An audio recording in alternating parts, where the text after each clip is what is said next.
All right. If It's you on. happen to record it to your computer, I think just send it to Mike and Yeah, that's what I did last week. Yeah. I turned it into a YouTube video and sent it, I think. So, all right. So we're talking about the way, none of us are special ed teachers, but talking about the way special ed is being run very differently in different places. In my district, they've made, I'm not going to be able to say it again, right? Individual. it is a interim individualized flexible learning plan. Thank you. I still don't have it on the tip of my tongue. Right, which is a narrowed down Word document with a list of things that each child did that each of the special education teachers had to have prepared by today. We started teaching live last Monday, and so they had a week and a half to recreate an interim plan instead of an IEP for everyone that was on their caseload. And do you want to add on, Carol, what you're doing? In my district, they're not doing that, but instead they had to put an addendum to every single IEP. And that addendum might vary from student to student, because what those special ed teachers had to do was to go into the IEP, look at what could be done and met in this distance learning, and what could not be done typically, to reduce, or to arrange priority seating. Okay, you can't do that here. So the things that weren't able to be done, those were in a separate list. And then every special ed teacher had to send those out to the parents, talk to that parent, get their approval for that addendum, and then they would send them out to the teachers.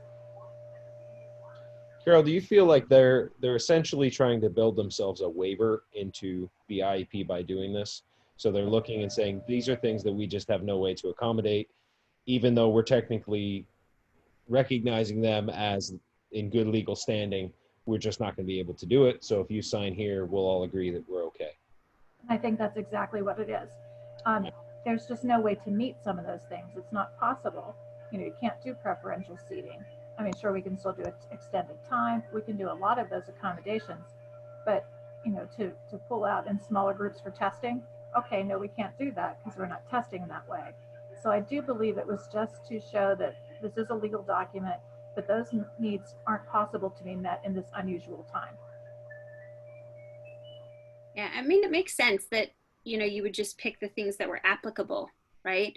And I think we have an issue in my district because we have a life skills program. My middle school has not full rooms, but 2 rooms of life skills students. They're obviously smaller than a regular classroom. And, the ways that some of those goals just wouldn't be able to be translated into a distance learning environment. Some of the kids aren't verbal. Some of the goals are about interacting with others, other students, so some things just aren't straight up, are necessary, but just not applicable when people are at a distance. And some of them aren't necessary when people are at a distance, like preferential seating. So it's interesting to watch the way people are muddling through. Our life skills classes also are quite an interesting experience now because of that. And their teachers spent a lot of time prior to us going online trying to figure out, how do I do this? If we had students who had a full-time aide, now that aide wasn't going to be there. So for all of the things that they could or could not do, how was that going to get accomplished? So their teacher was doing a lot of recorded lessons where basically she was giving information to the parents of, now this is what you'll have to do. This is what you'll have to click. This is what they'll have to attempt to do. So basically their parent was being turned into their full-time aide during this time period. Yeah, I had a parent today.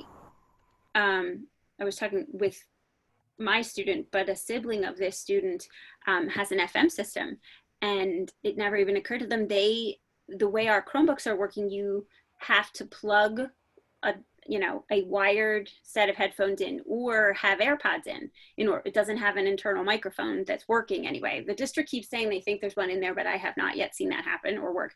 And so they couldn't get her because of the FM system and her hearing aids, and they couldn't also put headphones in. Like they've been having a hard time figuring out just how to get her to hear when she's online with teachers, which hadn't even occurred to me. I guess you could get the kind of headphones that are, the big noise canceling ones that would probably work. But even so, like hearing aids magnify, like she said, it's been interesting. So just all these little things that you never would have thought of. Yeah, she can do, it works better on phones, actually. I would imagine they might have her, like, because I have students who don't have headphones who are Zooming with me on their cell phones or their parents' cell phones, because there's a built-in mic there and they can talk to me that way. But our Chromebooks are doing nothing. Like, they can hear me, but I can't hear anything they say. Wow. And there's supposed to be an internal mic, but yeah. So something to think about to that end, if you utilize Microsoft, I know Google has a version of this as well, and Apple has, I believe it's Video, offers this, where the teacher can be speaking and it will create its own subtitle and transcript for the I've heard this. Somebody's using this because we have a child who is deaf on the 7th grade team. She's not in my particular team, but they're doing a combination of Ashley recording lessons into something that transcribes, and then having a Zoom call with the woman who's her interpreter. So it'll be the young woman and the interpreter and Ashley. And so Ashley will talk, and then the interpreter will sign what she needs to know. And then the child will be like, okay, I get it. And then Ashley will talk some more. And so they had to figure out how to make that work too. So there's all sorts of. There is a Google version in Hangouts, and I don't know what add-on it is or what piece it is, but I saw it at PTAC, where the presenter was broadcasting to the room, and as she was broadcasting, she turned it on, and it was a very good closed caption Interesting. And you said that's in Google? It's Meet. Google has an option. Apple Video has that, Okay. and I believe there's an option if you are using Stream through Microsoft. Okay. Know that they create their own transcription and that they build their own auto-generated closed captioning, I believe, in a go live event. Wow. With FaceTime through Teams. I know we're kind of like jumping through the Microsoft hoop there. Right. I believe that would have a closed caption auto-generated across the bottom as well. I That's could be great. wrong on that one, but I know that at least the other two are definite. I can tell That you might that save you a step somewhere. Meet in Google, it's what used to be Hangouts is now Hangouts Meet or Meet Hangouts, whatever they call it. But when you look at Meet, you can actually have it transcribed.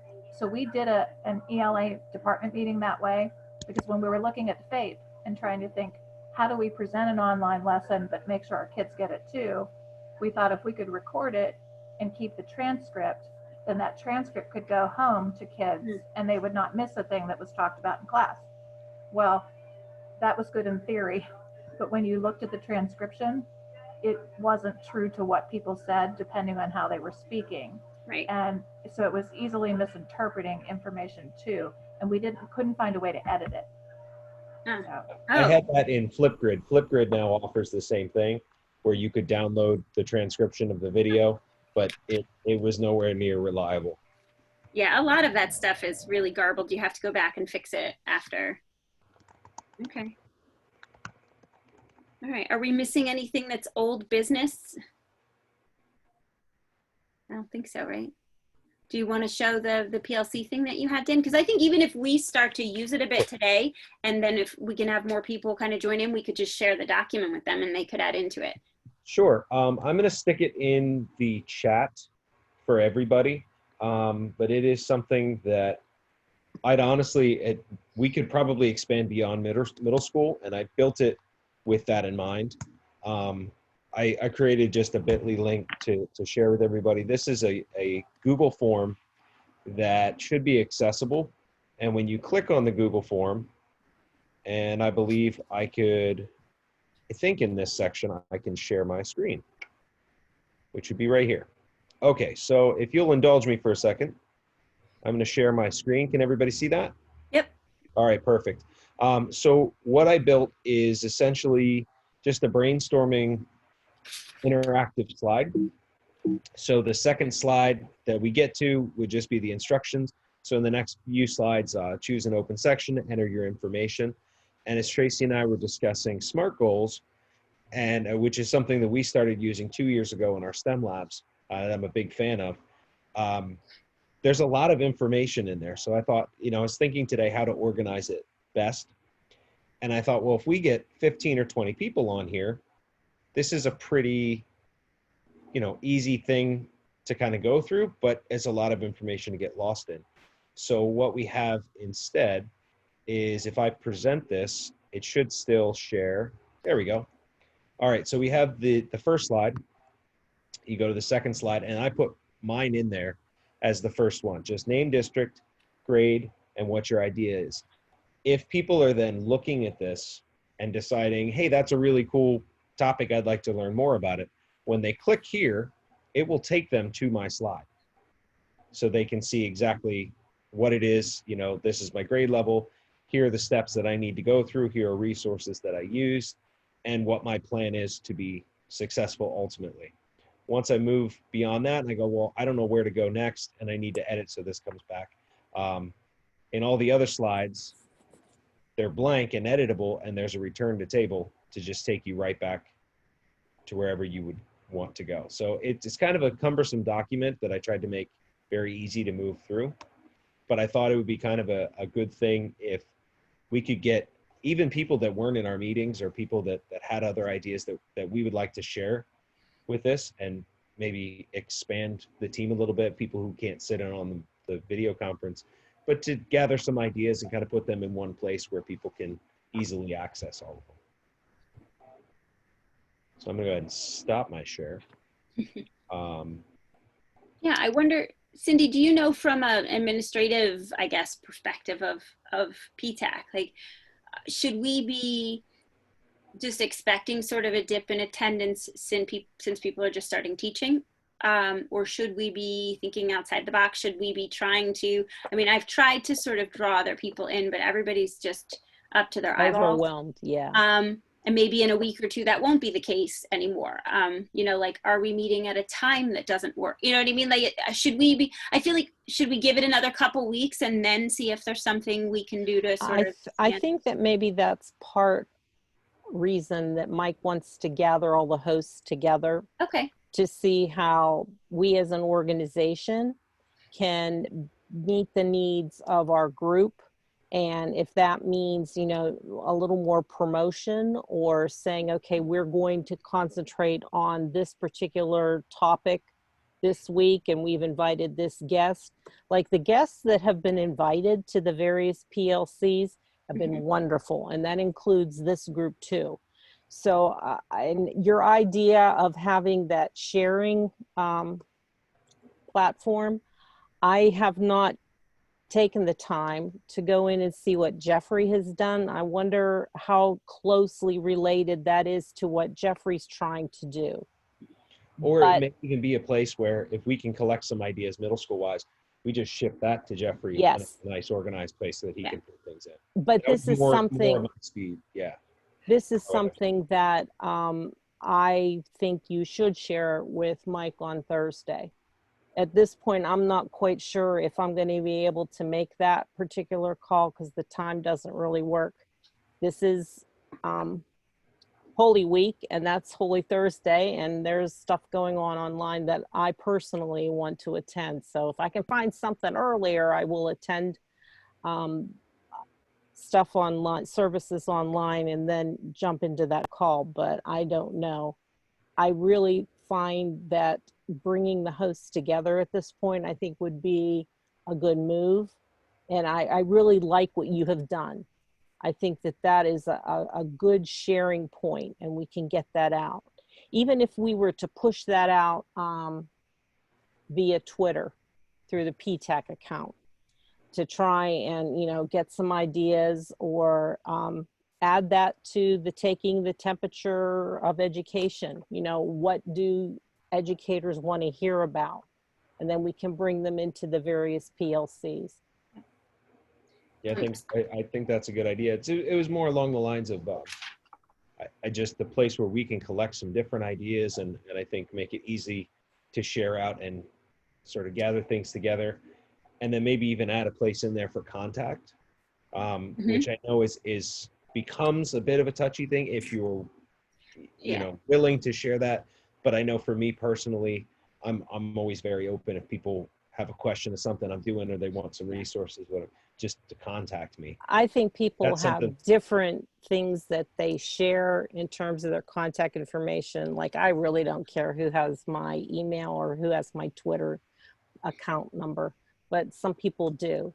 And as a group, we try to protect that. And then if the person gives permission, and then, you know, we can put people in touch with one another. Okay. But I love what you've done. Thank you. So can I take like a slight detour and then maybe we can test it out? Like Carol and Jamie and I can do it and we'll see Absolutely. what it looks like. So just I talked to Jessica Martin, who was here with us last week. I didn't know, I knew she'd founded Growing Educators. I didn't remember, actually, when she said it, I was like, oh yeah, she's written a book on flexible learning environments in classrooms. And so one of her things, one of her areas of expertise is like things teachers can do to help keep students focused and engaged. So things like managing stress and anxiety, which kind of goes with what they had said in the email today about like social emotional learning. Like she's big on like flexible seating, flexible classroom arrangements, all of that. So she said, if in the next couple weeks, we wanted her to come in and talk about like her top whatever strategies for that, she could kind of prepare something, because it would be, you know, just in line with a lot of the work she does and what she already put in her book anyway. So I don't know if, I almost feel like for a resource like that, I'd love to make sure we had people. Yes, yes. Especially if we're going to ask her to like prep something. So I may put her off till after we meet with Mike and kind of see where we're going. I think that would be a great idea. Okay. So I wanted to make sure I mentioned that before we go. All right. So should we give this thing a try? Go into Dan's thing we made? Is there anything, I mean, I set mine up as an example to just what I was working on. I'd really like to do the passion project that Meehan had presented through the EdFlix. And I've sort of adapted that a little bit so that when you click on the individual videos, there's another slide that can be linked in that would be like when you click on a Netflix video and it brings up just that slide and more information on it. But I think that that's something that I'd like to share out with the students. So that was something that I put as my goal that I want to work on, that I think 2 to 3 weeks to put that together. That's like my May into June goal. So if you do it sooner, you can tell me all about it. I did buy, it's upstairs, the Passion Projects book on Amazon to kind of poke through it. So if you want to, I don't know if you're planning to get it or not, but I could look through it and put it in the mail to you if you wanted to see it too. Yeah. It had good stuff. I mean, none of it was earth shattering, but it was just interesting tips. And there were some like graphic organizers of like how to collect this and do that. And so it just had some good tips. So, all right. So Dan, we're doing this not in presentation mode. We're doing it in sort of regular So mode. it is built to start in edit mode, and anybody who has access to the link is automatically given edit priority. Okay. So if you go to, and I can share my screen and sort of edit one here a little bit with you. Now, when you do that, do you see everybody else on at the same time or no? So what you'll see, if you're seeing my screen, which I think you are, which is the PTAC Middle School Brainstorm, if you look at the top, you see these little colorful elephants and different creatures. They're you guys. So it's completely anonymous. So one of you is anonymous alligator, and I have no idea who, and nor can I ever find out unless you identify yourself with me.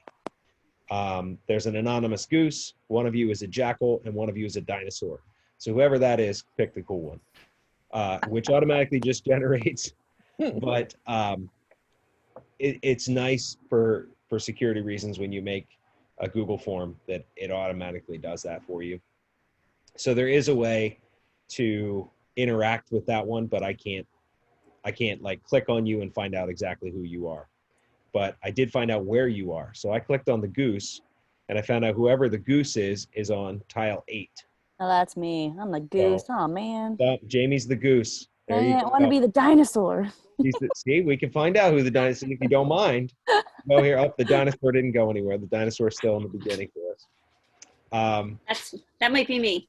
So if you go to the first part, which is basically enter your information, and I built 3 slides hoping that we could get that many people and that much interaction. So going to the first slide, I can see that Jamie put her idea in. Carol's working on hers, and it looks like Carol is blue, so she is the jackal. So I've just identified that one. But once you put just sort of your header, Tracy's the dinosaur. Look at that. Dang it. So, once you put in your information, if you click here for more information, each one of those is linked to the individual slide that will be your slide.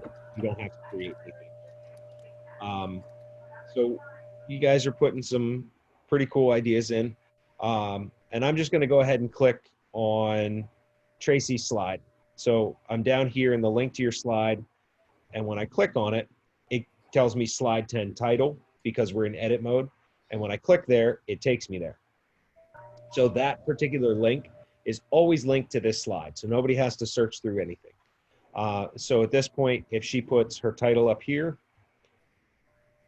name, district, if she wants to put the district, that's optional. Grade level, this just kind of things to look at. And anyone can edit this however they see fit. There's nothing locked about this, but I did make a clean copy. So that's always kind of a practice of mine, is to make something clean, because inevitably somebody goes through and accidentally erases like everything. And then I put a section at the bottom here. So each of these two are bulleted points and how you'd know you're successful. And then at the bottom, I put a feedback and updates, which I thought would be cool if later on down the road, I had something with mine that I wanted to share with everybody that was working on it. Just a little tip or something that I could put in there to help people out. Or if somebody else tried that idea and wanted to go back and say, hey, here's something that you might want to think about that I think could add to that. So as soon as you put it in, again, it's a Google Doc. So the wonderful thing about that is it automatically saves. And so as soon as you're done typing, and then if you want to click return to table, it will always take you right back to this particular slide. So all you got to do is kind of point and click like a PowerPoint, and everything's good. If you want to see it in the fancy version, oh, we have a Liger now. I don't know who the Liger would be. Maybe I'm the Liger. What is a liger? The lion and a tiger mix. Is it? That's a thing? Yeah. That makes sense. It's not natural in nature, but it is a Kind thing. of creepy. Yeah. So somebody invented the Liger icon. And, That is awesome. you know, that happened. So at any point you want to see it in a cleaner version, just click Start Presentation. And when you click Start Presentation, it'll open up as the whole presentation itself. And then when you click, for example, down to Tracy's, it goes right to hers. And I can click back. And it, oops, sorry, my screen is in the way of the link. And it goes back, so we can go to Jamie's, and that's hers.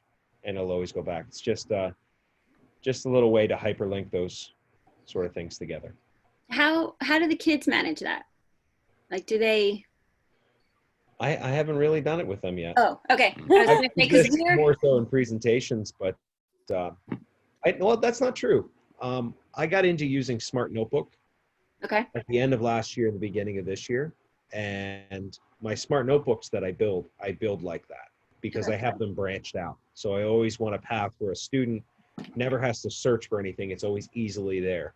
Okay. Sort of like an app where there's always a home button and there's always something else.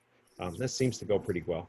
Yeah, because we've been, and I'm curious to know when people get deeper in, we're trying to build some small assessment or response component of every online lesson, just because we want to make sure that they've watched the lesson and that they do something, right? Just to kind of not, because we're not really even supposed to be grading and we're not allowed to be testing, but middle schoolers need some degree of accountability to keep them in it. Because I've already, like, we've distinguished between, like, probably twice a week it's going to be a grade in our online grading system, and twice a week we're just checking to see if you did it, but it's not a grade. And I've already had kids message me and I said, hey, you didn't do that. They're like, it's not graded.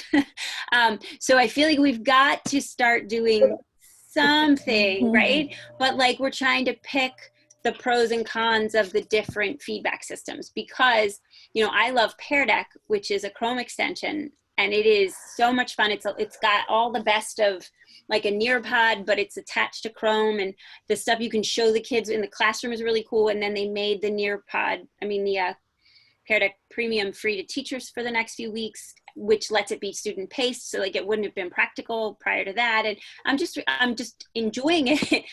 But our student IDs, in order to make the way we share and send emails, every student's student ID in Google starts with their year of graduation.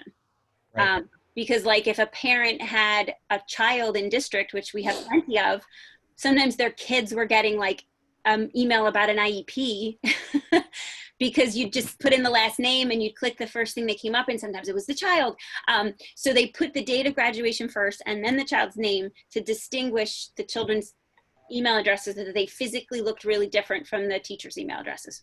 It solved a huge problem. It was brilliant. But for example, I think it was Padlet, when I exported my Padlet, the formative assessment data, everybody was named 2025 because it thought that was their first name. And then it was anonymous. So the kids who'd forgotten to log in were anonymous, and the kids who had logged in were all 2025. Like they didn't do first name, last name. And then in Pear Deck, which I love, it's all one field. It saves their name as one field. So even if you alphabetize it by student, it's all the 2025s, but then it's alphabetized by their first name. And I have 108 people, and all my records are by their last name. And I can't, like, if I have to do an accountability measure every day, like I need something cleaner and faster than that. So I may not use Pear Deck, even though I like Pear Deck better, because there isn't a way to collect data by their last names. And Padlet already doesn't make them put their Google, it will ask for their Google sign in, but they don't have to. So I am still 1 week later trying to collect who wrote what thing. So yeah, if anyone knows of a really good, another resource for collecting data quickly and reliably and easily exported into something that I could kind of keep and monitor, please, I'm all ears. Because I'm wondering if that thing you just did might work for some of the stuff we're doing. What about a Google form? I was going to say Google Forms. Google Forms is our favorite so far. I put that in and I make my first question their name.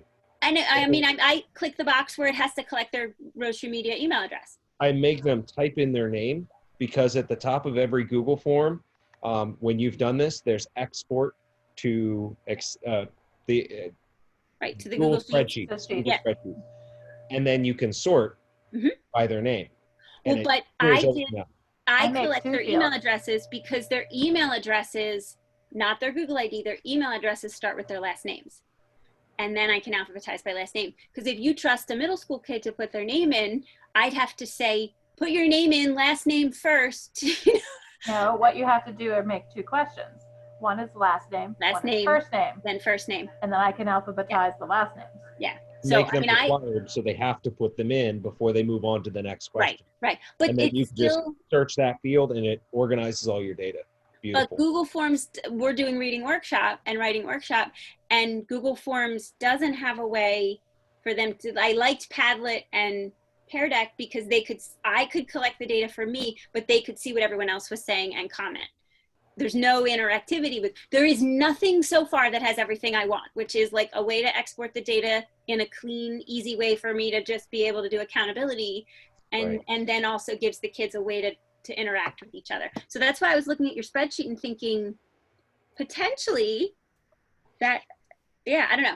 Well, and if you're doing Google, you have a lot more options with Google Form, because they can actually input video. So they could take a video of themselves and stick it right on their slide. They have like essentially everything that you could want. And then have them provide feedback from each other. It's just, you're still tasked with going through then every single slide to grade. Yeah. There are worse things in the world, but we're trying a little bit of everything, and we're going to figure out what the best thing is. Dan, this thing that you built, your brainstorming slide deck, is this something that you and your teammates, like Jamie, could you and Dan collaborate on this? Sure. Yeah.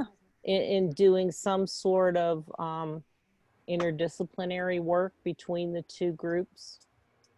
Yeah. You're asking. Do you share the same kids? We do. Yep. Yeah. So, I mean, we certainly, because it's a Google form and we've opened it up, now we're a Microsoft school. So essentially we could create an assignment on Teams, and having both of us be co-teachers on each other's class, then we could both access it. We could both do it, but we'll both see that data to be able to, actually I could just make her like a co-teacher, or what's the word I'm looking for, Carol? Maybe you can help me out. Not a co-teacher, but like a co-creator, Yeah. Collaborator. an administrative Yeah. something on this, and she would get all the feedback from the students, and then we just, like, everybody could work on it at once, and students only have so much really that they can do. It's pretty plug and play from their perspective, and we just collect our data. So, I mean, kind of the sky's the limit. It's just, you know, like Tracy was saying, you really need to figure out what you want to collect from them. And there is a way to do it. And that's the phrase I keep finding myself in the last 2 weeks. And like, there is certainly a way to do whatever it is you're asking me for. I just need you to be more specific with what you're asking me. And I can certainly find you a way. I spent like 2.5 hours today with Nearpod trying to make it do what I needed to do. And it took me that long. I'm finally satisfied. It is what I want. We'll roll it out tomorrow and hopefully it will actually play the way it's supposed to. But you're right. It's just a matter of perseverance at this point. I've actually been spending the last probably 4 or 5 days creating videos for their professional development videos for my district. Like, here is Class Dojo. This is what it does. Here's everywhere you go to make this work. Here is Teams. This is Stream. This is how you put a Stream channel into Teams. And so essentially what I'm trying to do is, this is my vision for the district. And I'm kind of passive aggressively by creating these videos, steering everybody to do what I wanted them to do. Yeah. They're very good videos, I will say. I did one today. I did the stream video to get my channel set up in Teams. So it was very, very user-friendly. I was able to follow right along step by step. And if you think, like, Cindy, do you think that's something that Patrick would have a use for? I would be happy to send him the links. Possibly. As I said, I have not, I apologize. I did not look at the website today to see how he has the resources set up, because I know that just went up. Okay. Well, I mean, I can always send him an email if that's something he's interested in. They're public videos. Oh, the videos on how to do things? Definitely. Yeah. He's Yeah, interested They're like in that. like 5 to, I think the longest was Ed Puzzle, which is something that, Tracy, you might like. I don't know if you're familiar with Ed Puzzle. It came up while I was working on that reverse escape room. Yep. So I did a 6 or 7 minute video on Ed Puzzle. Here's how you upload your video. Here's how you put in the questions. This is what it looks like. This is how students access it. This is how you put it into your, so I mean, it's just, everything is very bare bones, by the numbers, step by step, to get you where you need to go. Oh, send me that. Can you send me the link to that? Yeah, absolutely. I just figured that's a lot easier than sending out, than making, 60 phone calls and walking people through. Yeah. Yeah. Dan, send me that one too. Okay. The Ed Puzzle. I've used it before, but I don't know how it outputs the information that they put in. Does it go in a spreadsheet? Well, it actually goes to, there's a teacher grade book that they've put now, that allows that to go, but it's not as easy into a spreadsheet. I honestly don't know if they dumped that to a spreadsheet because they just updated it. So, okay. Carol, does Nearpod go into a spreadsheet? It hasn't in the past. No, Yeah. I think you have to like go through the slides and look at each thing. Yeah. So Yeah. I'm relatively new to Nearpod. I had done Pear Deck before also, but I had a student teacher who was doing Nearpod, and I'm like, teach me that. So I was using it too. Yeah. And, I mean, There's a lot of great stuff that all of them do, right? I haven't found the one. I really do, for my kids' sake and for their parents' sake, I want to settle on 1 or 2. So that the kids get really used to it. And then when I say to the parents, can you check on this? It's a website that they've seen before, especially where, not surprisingly, it's our learning support kids, the kids with attention issues and focus issues, and the kids who need checklists, and the kids, they're just not doing anything. They're like looking at it and being like, ah. I messaged one of my little friends today who hasn't done a thing all week, and I said, let's talk. I don't know if you've already talked to your learning support teacher, but like, let's do a Zoom. Let's figure out how, I think once you get started, you're gonna be fine. And he wrote back, I read 60 pages of my book this week. Send. And I was like, oh honey, that's great, but how about your work? Like he was like, I'm just gonna like attract your attention over here.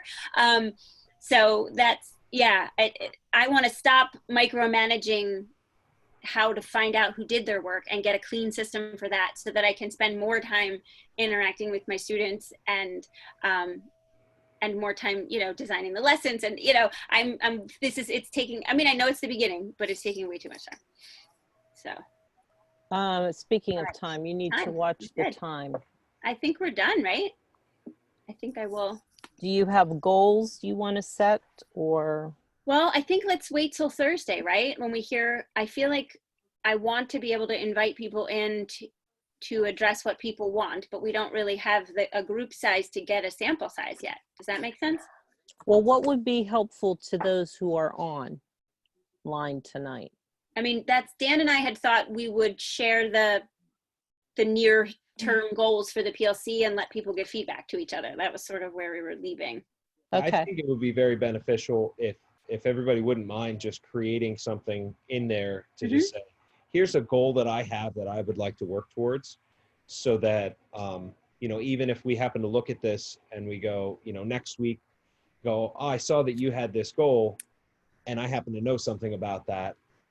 If you're interested, email me and I could, you know, I could help you out with that or something like that. It'd be something that would get the ball rolling, get us thinking about a specific goal moving forward. I think some of the stuff that was going on tonight with asking questions about particular things that you could give a quick, you can go here and get type of an answer, I think will save some people time. Is that what the idea is of the PLC, Dan? I think I misunderstood. Is the idea what I want to learn more about? Correct. Okay. What I'd like to learn, what's my goal? I want to learn more about, or I want to do, you know, I've never done a passion project, so I need to learn about that first. So that's my goal. Within the next 2 to 3 weeks, I'm going to learn about it, and I'd like to try and work on incorporating it. Yeah, Tracy, I was really intrigued by your idea of the poetry, the reverse escape room. I would love to get some more information on that, because that would be something I'd like to try out. It's very close to being where I would share it with someone. It's got just a couple things that I haven't, like just little picky things that I want. Yeah, I've never done an escape room or a reverse escape room before, so. I have not either. All of our curriculum comes from Teachers College Reading and Writing Project, so it's all reading and writing workshop. And one of the things they push out with that are centers activities. So something that kids could do to reinforce skills, either in between units or during a unit, like while you're conferring. So we took the center that had already been made and used for this unit in the past, and we picked, I think we ended up picking 6 things. We used the depth of knowledge, you know, and we did some that was just like recall stuff, and then some that all the way up to stuff that's like higher level thinking and questioning the author. And so I think John's had 8 things on it, or 9, and we narrowed it down to be a week of work. So we put 6 things on it. There's one that's like, if you want extra work, it was like a bonus slide. And then there were 5 other ones, and then they had to do 4. They could pick whatever 4 they wanted. So that was kind of what we settled on. We didn't want to do more than a week on it. And we picked, so like I said, we picked a variety of things, and it's mostly ready. I will send it, and I would love to hear what you think, because that sounds really cool. We've spent a fair amount of time sort of pulling the stuff together, and the core of it, the idea of the centers was already sort of there, because we had used the centers before. It was just sort of, how do you make it a part of this? And it's my coworker finally said in the middle about, this would be so much more fun if we were just in the classroom doing it. I'm like, yeah, I probably would, but we're doing it this way now, I guess.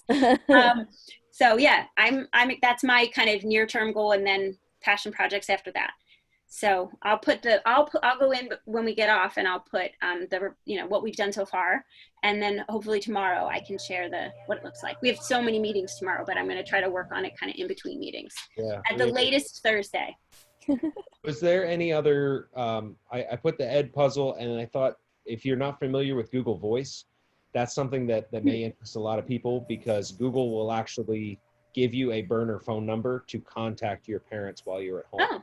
Oh, okay. That's really cool. They can leave you voicemails. They don't have access to your personal phone number, but they have a number to call you back. You can call them, and you can even set office hours where they can't call you between this time and this time. It's pretty nice, and it's completely free. You just need a Google account to do it. Yeah, it's really easy to set up. Too. Yep.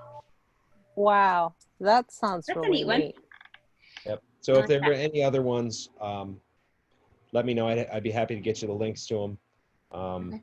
I've got a list of videos that people have asked me for, so I need to get creating Yeah. some of those. But I'd love feedback too. If there's anything you think I missed Okay. or could do better, I'd be happy to take that. All right. That sounds good. So Zach, are those goals good enough for now, Cindy? I feel like part of the goal we wanted to do for today is to get everybody naming a thing they want to do better at, and then we can use the group to help support that. I think that's wonderful. And And I love the bouncing ideas off of one another. That's really good. And I think it's really helpful because it can prompt you to think of something in a different way that you can use. So you guys are doing a great job. Oh, Thanks. thanks. I want to make sure you feel appreciated. I know you are small, but you are mighty. Think of it that way. I'm gonna turn the recording off. I get a